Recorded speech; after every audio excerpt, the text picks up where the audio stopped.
로마서 12장 2절 상반절 말씀을 보시면요, 너희는 이 세대를 본받지 말고 오직 마음을 새롭게 함으로 변화를 받아 하면서 2절 말씀이 시작됩니다.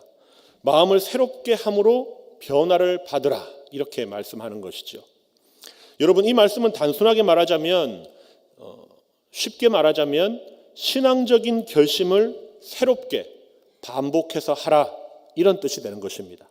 신앙적인 결심을 새롭게 반복해서 하고 또 해라, 이런 의미라는 거예요. 로마서 12장 2절에서 마음을 새롭게 한다 하는 이 말은 우리가 이 문자적으로 이 구절을 읽었을 때에 내 마음을 내 스스로 새롭게 하라, 이런 마음이 아니라요, 하나님께서 마음을 새롭게 해주신 결과, 그 결과로 인해서 나타난 어떠한 새로운 선한 결심, 이전에는 알지 못했던 새로운 가치관, 이러한 것을 뜻하는 말입니다. 여러분, 이것은 거듭난 사람만이 갖는 결심입니다. 중생한 사람, 성령으로 거듭난 사람만이 갖는 결심이 있지 않습니까? 주님을 더 섬기기를 원하고, 하나님 앞에 이렇게 어떠한 환경에도 굴하지 아니하고 하나님 앞에 예배하기를 원하고, 세상의 다른 무엇보다도 더 주님을 사랑하기를 원하고, 그 주님의 몸된 교회를 위해서 헌신하고자 하는 그러한 마음은 다른 사람은, 자연인들은 가질 수 없는 것이지요. 성령으로 거듭난 중생한 신자만이 가질 수 있는 선한 마음입니다. 로마서 12장 2절은 지금 그것을 말하는 것이지요. 하나님의 성령이 우리 마음을 변화시키고 새롭게 한 까닭에 가능한 어떤 선한 결심을 반복해서 계속해라, 이 말이라는 것입니다. 반복하게 되면 그 다음에는 반드시 변화가 일어난다고 했습니다. 하나님의 말씀대로 순종하며 살고자 하는 내 마음의 다짐과 각오, 그 결심이 있어야 그나마 작은 변화라도 일으킬 수가 있다는 말입니다. 어느새 2020년의 마지막 달이 되었습니다. 성도 여러분, 올해 연초에 하나님 앞에서 결심하였던 여러분의 신앙적 결심을 한번 점검해 보시고, 또 이 올 한 해를 은혜롭게 마치게 되시기를 주님의 이름으로 축원합니다. 본문의 배경이 되는 남왕국 유다는 주전 586년에 바벨론에 의해 멸망당했습니다. 바벨론에 의해서 멸망되면서 대부분의 유대인들은 포로로 끌려갔죠. 특별히 유대인들 중에서 왕족이라든지 귀족이라든지 소위 엘리트 집단의 사람들은 더 선별적으로 바벨론의 포로로 끌려가게 되었습니다. 다니엘 역시 그러한 시기에 바벨론으로 포로로 잡혀간 사람 중에 속해 있었던 인물이죠. 그리고 아마 포로로 끌려갔던 그때 당시가 일반적으로 추정하기를 10대 청소년기였을 것으로 추정합니다. 그가 끌려갔던 이 바벨론의 왕 느부갓네살은 그는 독특한 문화 정책을 펼쳤는데, 그것이 무엇이냐 하면 오늘 본문에 기록된 것처럼 이 포로들의 국적을 불문하고 똑똑한 청년들을 선별하여서 그 사람들을 교육한 이후에 궁정이라든지 어떤 그 나라의 관료로 등극시켜서 그들을 활용하여 나라를 통치하는 것이 그의 문화 정책이었습니다. 다니엘은 그의 세 친구와 함께 바벨론의 이 엘리트 교육을 받는 대상자로 선발되었던 인물이었던 것이죠. 당시 이 바벨론은 정교 일치 사회입니다. 정치와 종교가 하나였던 사회입니다. 정치와 우상 숭배가 하나였다는 말입니다. 바벨론의 시민으로 살려면 반드시 우상 숭배를 해야만 하는 그러한 나라였습니다.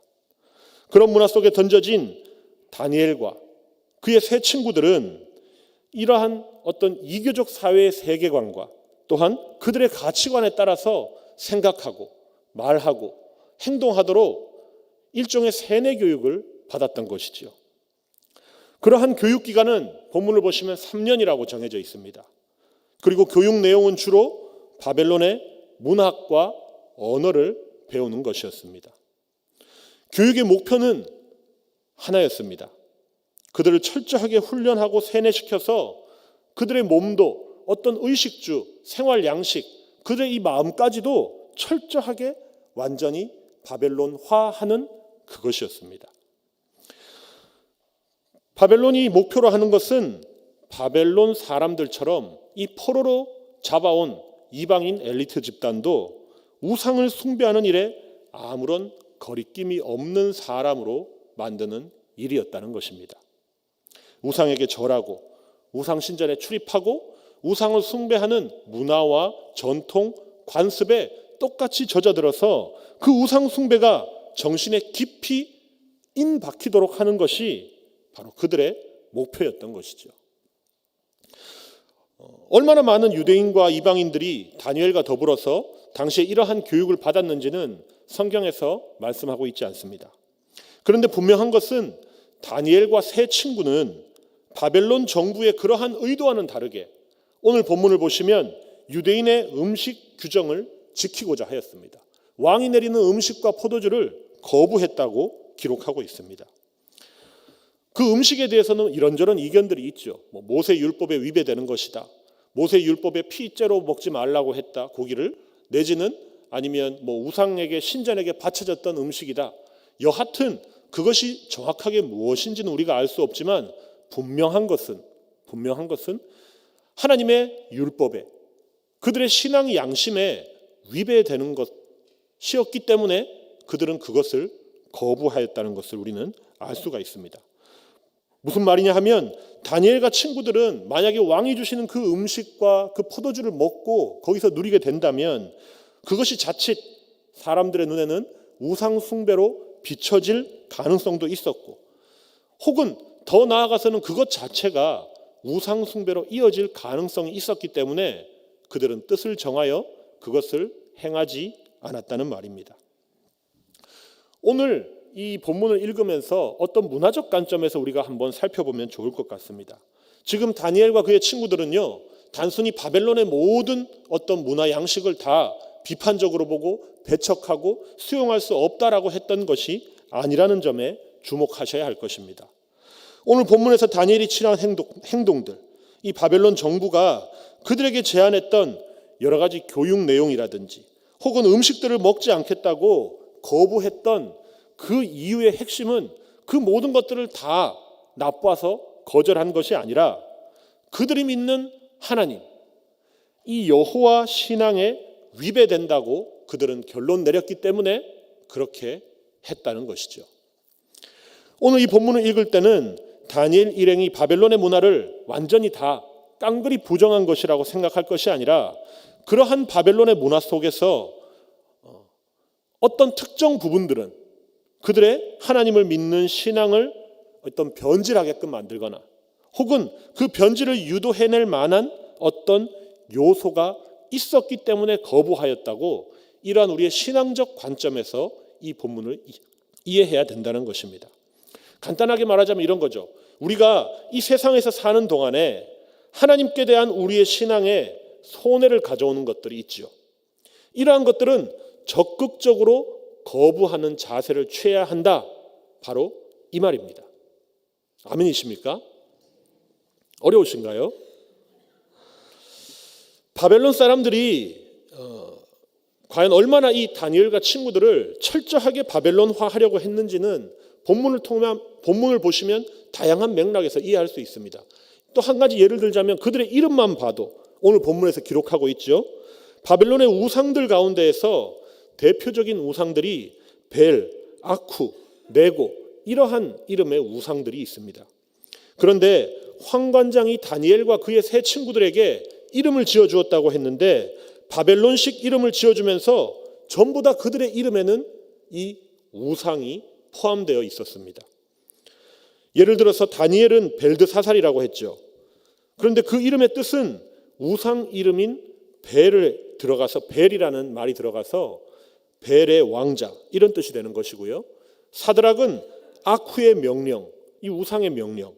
메삭은 아쿠의 소유물, 우상의 것이라는 거죠. 아벳느고는 네고의 종, 우상의 종이라는 것입니다. 이런 뜻으로 그들의 이름을 지었다는 거예요. 그러니까 지금 바벨론 사람들이 얼마나 다니엘과 그 세 친구들을 철저하게 바벨론화하고자 하는 그러한 의식을 갖고 그들을 교육했다는 것을 우리가 짐작을 할 수가 있다는 말입니다. 그러한 교육을 받을 때 이 다니엘과 세 친구들은 지금 바벨론 정부가 자기들을 지금 우상 숭배하는 사람들로 만들려고 하는구나, 이 계략을 간파하고 있었다는 것이지요.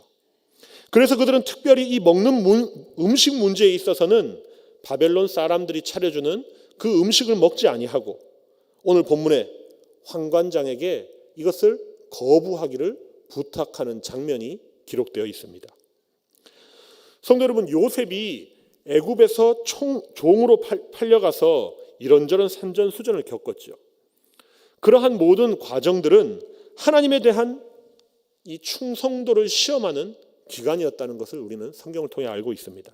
마찬가지로 이 다니엘과 세 친구들 역시 지금 음식 문제는 단순한 먹을거리의 문제가 아닌 것입니다. 하나님이 보시기에는 하나님을 향한 그들의 신앙의 진실함, 신실함, 충성심을 시험하고자 하나님이 지켜보고 있었다는 것이지요. 그런데 이것은 단회적으로 끝나지 않았죠.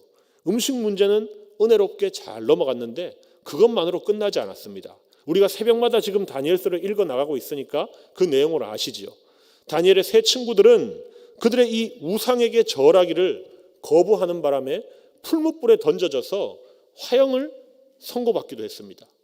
다니엘은 어떠하였습니까? 왕의 조세 도장이 찍힌 것을 알고도 하나님께 기도하다가 사자굴의 먹이로 던져짐을 당하기도 하였죠. 그러니까 이들이 지금 먹는 문제에 당면하였을 때 하나님께서는 과연 이 가운데에서, 이 상황에서, 이 문제에 직면했을 때 어떻게 신앙적으로 행동하느냐, 이것을 보여주고자 오늘 말씀을 우리에게 주셨다는 것입니다. 바벨론식으로 이름을 개명하는 것도 어쩔 수 없었고 그들의 문화, 그들의 문학, 그들의 사상, 그들의 언어, 이러한 것들을 다 마지 못해서 어쩔 수 없이 배우고 습득하며 살아야만 하는 그러한 상황에 그들이 내던져졌다 하더라도 그러한 어쩔 수 없는 것들은 차지해 놓고 그들은 믿음을 지키기 위해서 늘 신앙적인 결심을 하고 또 하고 이렇게 공고히 다져갔다는 말입니다. 성도 여러분, 오늘 이 본문 말씀을 읽을 때 다니엘과 친구들이 믿음을 지키기 위해서는 이러한 어떤 희생도 기꺼이 감수할 각오를 가지고 이러한 행동을 했다는 사실을 우리는 눈여겨보아야 할 것입니다. 어떠한 희생도 그들은 마다하지 않겠다고 각오를 하고 있었다는 말입니다. 다니엘 당시 사람들의 관점에서 보자면 이 하나님, 여호와는 무력한 분이시거나 혹은 자신이 택했다고 하는 그 선민인 이스라엘 백성들을 이방인들에 의해서 처절하게 짓밟히게끔 그냥 내팽개치고 버린 그러한 신으로 보이는 것이 그때 당시의 상황이었습니다. 왜냐하면 이 아수르와 바벨론의 신들이 이스라엘의 하나님보다, 여호와보다 더 우월한 신으로 당시 대의 사람들은 다 생각을 갖고 있었기 때문이죠. 언젠가 우리 예배 시간에 어떤 목사님께서 설교 때 이야기했던 것 같은데 이 고대 사회에서 전쟁은 신들의 전쟁이라 해도 과언이 아닙니다. 여호와를 섬기는 이스라엘과 다른 우방을 섬기는 바벨론의 전쟁은 단순히 두 나라 간의 싸움, 국민들 간의 싸움이 아니라 그 두 나라가 신종하는 신과 신의 대결로 당시의 사람들은 인식했다는 것입니다. 그런데 바벨론 사람들이 침공을 해서 예루살렘 성전이 무너졌고 그 성에 살고 있는 많은 사람들이 처참하게 죽고 포로로 끌려갔는데도 여호와 신은, 이스라엘의 신은 참 무기력해 보이고 무능력해 보이게 그렇게 짓밟히게 수수방관하고 있더라는 것이지요. 그러니 당시대의 사람들은 그들의 의식 가운데에서는 이 여호와라는 신이 결국에는 바벨론의 신보다 더 약한 신이구나 하는 이러한 의식들이 팽배해져 있었던 것이죠. 그럼에도 불구하고 이러한 상황에서 바벨론의 문화와 그들의 삶의 양식을 계속해서 배우고 접하고 있는 그들은 하나님을 향한 믿음만큼은 결단코 더럽히지 않기로 결심을 합니다.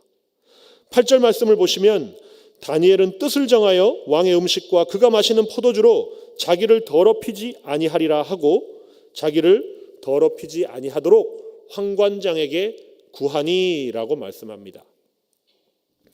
낙심과 실망이 당연해 보이는 그러한 상황 가운데에서도 다니엘과 친구들은요, 하나님의 주권, 하나님의 통치를 의심하지 않는 거예요.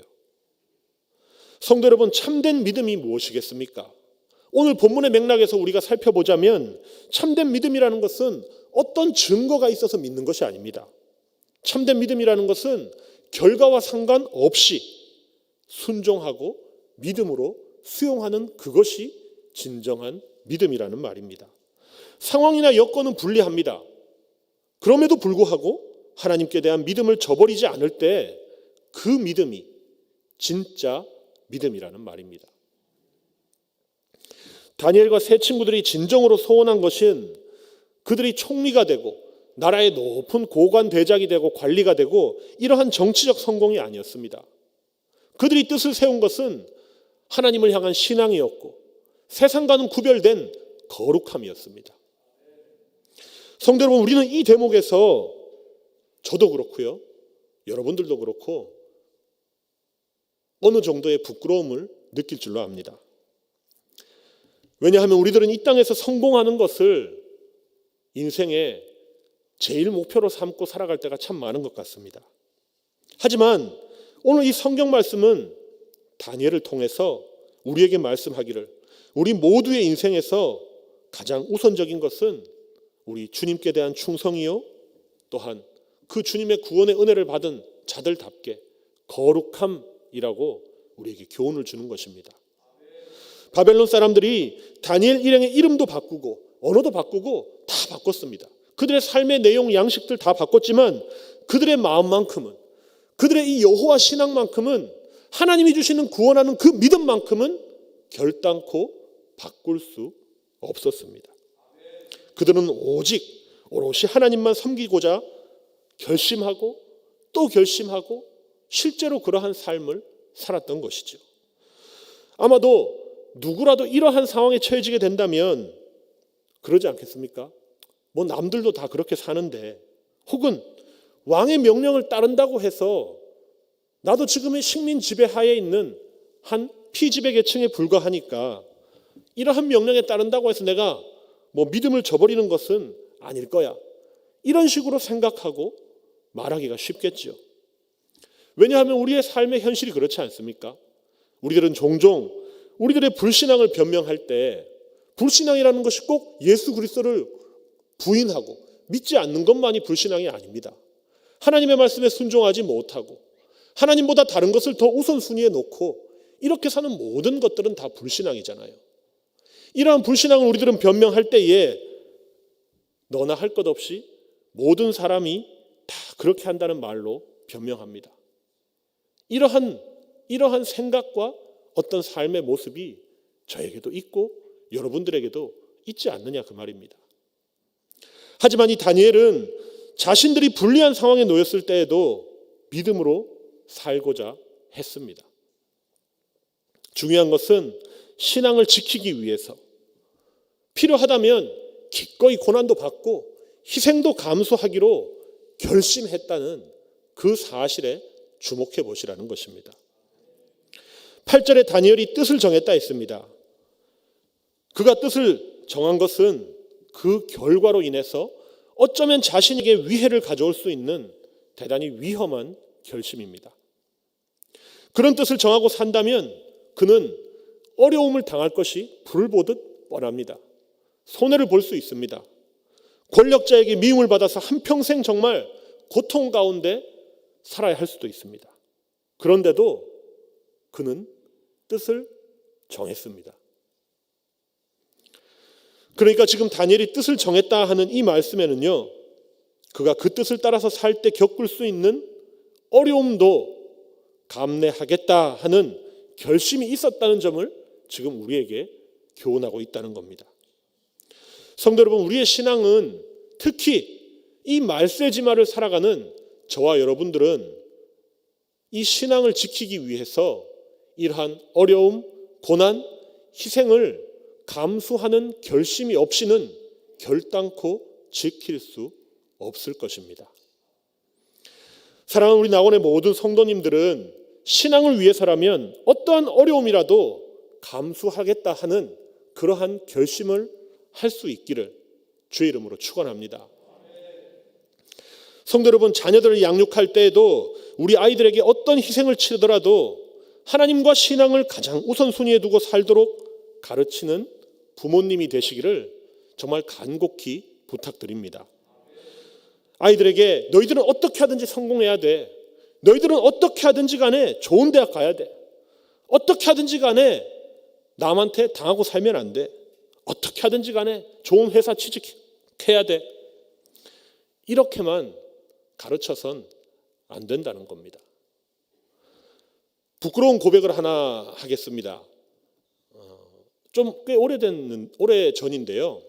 한 6, 7년 이상 지나간 것 같습니다. 딸아이가 첫째가 5살, 6살 정도였는데 이제 이민 생활을 하면서 아직 영어도 못하는 아이가 흑인들, 백인들과 같은 유치원에 있으니까 말이 안 통하다 보니까 아이들이 조금 이렇게 괴롭히고 찝적대고 이랬나 봐요. 그 말을 이제 집에 와서 저한테 이제 딸아이가 이르니까 목사이지만 저도 연약한 인간인지라 딸아이에게 두 손을 꼭 잡고 눈을 지그시 바라보면서 아주 진지하게 조언해 줬습니다. 딸아이 이름을 부르면서 그 친구 또 너를 그렇게 괴롭히면 얼굴을 잡아. 그리고 박치기를 해버려. 모래를 뿌리고 뭐 자기가 뭐만 하려고 하면 와서 뺏고 괴롭힌다는 거예요. 그래서 울고 속상하다는 거예요. 그러니 어떤 이 녹록치 않은 이민 생활을 하면서 저도 모르게 어떤 이 악에 바치고 좀 독이 올라 있었나 봅니다. 그리고 이제 딸아이랑 1대1로 대화를 하니까 그 이야기를 했는데 갑자기 딸아이가 제 손을 놓고 막 뛰쳐나갑니다. 엄마, 아빠가 나쁜 짓 시켜. 다른 친구를 때리라고 했다고.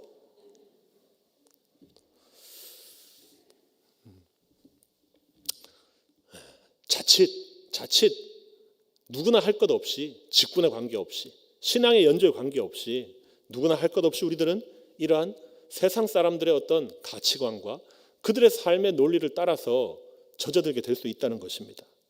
먹고 사는 문제 절박하죠. 좋은 대학에 가고 좋은 곳에 취직을 하고 기왕이면 남들보다 높은 지위에 앉아서 다른 사람들에게 영향력 행사를 하고 호령하면서 사는 것 물론 중요합니다. 하지만 성도 여러분, 그것보다 우리 신자들에게는 더 중요한 문제가 있지 않습니까? 먹고 사는 문제보다 더 중요한 영생의 문제가 있고요. 하나님의 자녀로 사는 그 일이 다른 무엇보다도 중요한 줄로 믿습니다. 자녀들에게 가르칠 때는 저처럼 그렇게 가르치지 마시고 무엇보다 하나님을 사랑해라. 하나님을 위해서 헌신해라. 하나님이 시원찮은 이 육신의 부모보다 더 너를 잘 알고 더 확실하게 너를 인도해 가실 것이다. 그렇게 확신에 찬 믿음의 이 신앙 교육을 하시기 바랍니다. 그렇게만 가르친다면 하나님께서 그렇게 가르치는 부모의 음성을 들으시고 기뻐하실 줄로 믿습니다. 그러한 부모의 가르침에 순종하는 자녀들의 앞날을 또한 하나님께서 반드시 책임져 주실 줄로 믿으시기 바랍니다. 성도 여러분, 이 신앙의 결심은요, 나의 일입니다. 모든 것이 하나님의 일이지만 이 신앙적인 결심을 하는 것, 하나님 앞에서 뜻을 정하는 그 일은 하나님이 대신해 줄 수 있는 것이 아니에요. 내가 해야 된다는 겁니다. 내가 결심하지 않으면 그 누구도 대신해 줄 수 없는 일입니다. 만약에 결심이 없다면 어떤 신앙의 진보, 신앙의 성숙은 결코 없습니다. 우리는 살면서 이따금씩 지난 삶을 한 번씩 되돌아보게 되죠. 그러면서 때로는 지금까지 살아왔던 나의 삶의 패턴을 버리고 한번 새롭게 살아보고자 하는 그러한 어떤 바람과 생각을 하게 됩니다. 여러분들도 그런 경험들이 있으시죠? 없으신가요? 지난 삶을 되돌아보면서 내가 조금 이러한 면에 있어서 연약한데 이렇게 변화되었으면, 이렇게 성숙하였으면, 이러한 우리의 삶을 반추하며 되짚어보는 부분들이 다 있지 않습니까? 그런데 그것이 그렇게 아쉬워만 하고 한탄만 해서는 될 일이 아니라는 것입니다. 그렇게 변하기를 원한다면 신앙적 결심을 해야 되는 것입니다. 하나님 앞에서 뜻을 정해야 되는 거예요. 예배 시간에 하나님 앞에 나와서 말씀을 들을 때마다 오늘 좋은 말씀 듣고 간다 이렇게 생각하시면 안 되고, 그 말씀대로 살고자 하는 간절한 소원이 내 마음속에 깊이 자리하고 있어야 되는 것입니다.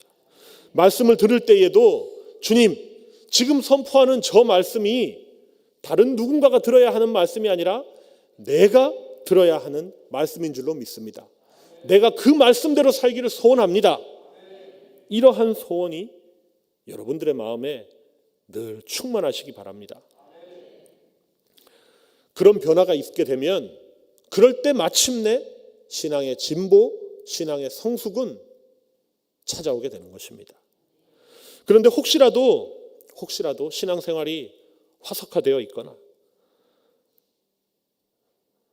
그러한 결심이 언제 했는지 기억도 나지 않는다면 마음을 다잡고 신앙적 결심을 새롭게 하시기 바랍니다.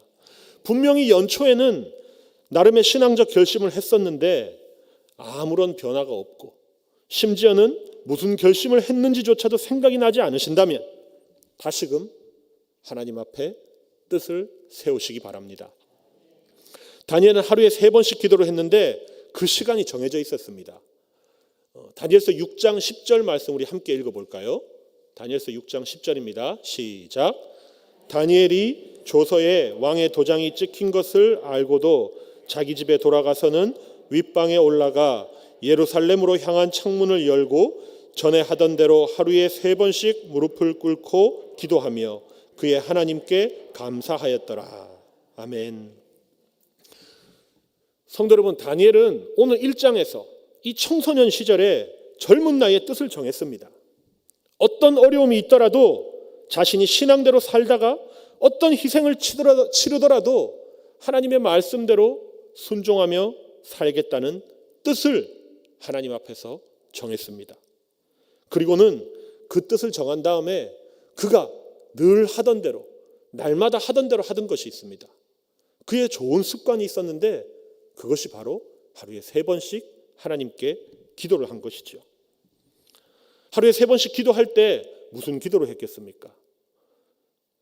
요즘에 우리 교육자들도 우리 담임 목사님 덕에 하루에 3번씩 같은 기도 제목을 놓고 늘 부르짖으면서 기도하게끔 훈련받고 있습니다. 그런데 그것이 참 말처럼 쉬운 것만은 아니더라고요. 똑같은 기도를 어제 하고, 아니 오늘 새벽에 하고, 오전에 하고, 오후에 하고, 저녁에 또 하고 1년, 10년, 아마 수십 년을 해오셨겠죠, 우리 목사님은. 그런데 이것이 성경이 가르치는 기도라는 것입니다. 계속해서 새로운 기도하려고 애쓸 필요 없는 것 같습니다. 다니엘은 아마도 오늘 이 성경에 기록된 그의 기도 내용을 보자면 하나님의 뜻대로 내가 살기로 결심했습니다. 하나님의 뜻대로 사는 일에 있어서 어떠한 손해를 보든지 어떤 희생이 있든지 나는 그것을 감수하고 하나님의 사람으로 살겠습니다 하는 이 기도를 하루에 3번씩 일평생 지속해 나갔다는 것이죠. 어제 했던 기도를 오늘도 반복하는 것이죠. 오늘 했던 기도를 내일도 또 하는 것입니다. 그런데 반복할 때에 중요한 것은 그 내용이죠. 다양성이 아닙니다. 본질이 무엇이냐는 것입니다. 믿음으로 살고자 하는 선한 결심을 세우고 그 결심대로 살도록 해달라고 날마다 하루에 3번씩 시간을 정해놓고 기도하는 것. 성도 여러분, 이렇게 기도하는 것이 우리의 신앙의 성숙을 가져올 수 있는 유일한 방편이라는 것을 믿으시기 바랍니다. 사람의 의지는 약합니다. 아침에 결심하고 그 결심이 오후가 되면 거짓말이 되어버리는 일이 한두 번이 아니죠. 오죽하면 작심삼일이라는 말도 있잖아요. 그런데 하나님 앞에서 뜻을 정한 대로 살려면 계속해서 결심해야 되고 또 그 결심을 뒷받침하기 위한 기도가 있어야 되는 것입니다. 하나님께 기도하는 중에 회개하고 다시 한번 새롭게 되어지고 그 결심을 새롭게 하고 그 결심했던 초심으로 돌아가고자 하면서 부단히 애쓰고 기도하는 것, 이러한 영적인 몸부림을 저와 여러분은 계속 해야 한다는 것입니다. 참으로 시대가 악합니다. 자칫 잘못하면 정말 베드로 사도가 경고한 것처럼 하나님이 택한 자들마저도 악한 마귀와 우는 사자와 같이 넘어뜨리고 앗아가려고 하고 있습니다. 성도 여러분, 저마다의 기도 제목이 있으시고 나름의 결심하신 일들이 있을 줄로 압니다. 그러나 내가 소원하는 것, 내가 다짐하고 결심했던 그것을 이루느냐 못 이루느냐, 이 문제가 지금 최우선 순위가 아니라는 사실을 꼭 기억하시기 바랍니다. 그것은 정말 중요한 게 아니에요.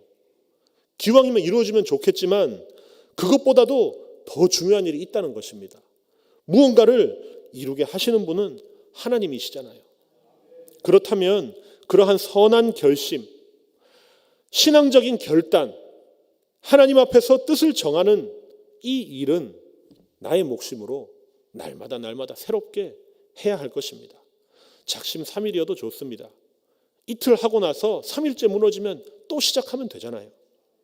그렇게 끊임없이 하나님이 기뻐하시는 신앙적 결심을 하고 그 결심에 따르는 변화를 체험하는 우리 낙원의 모든 성도님들 되시기를 주의 이름으로 축복합니다.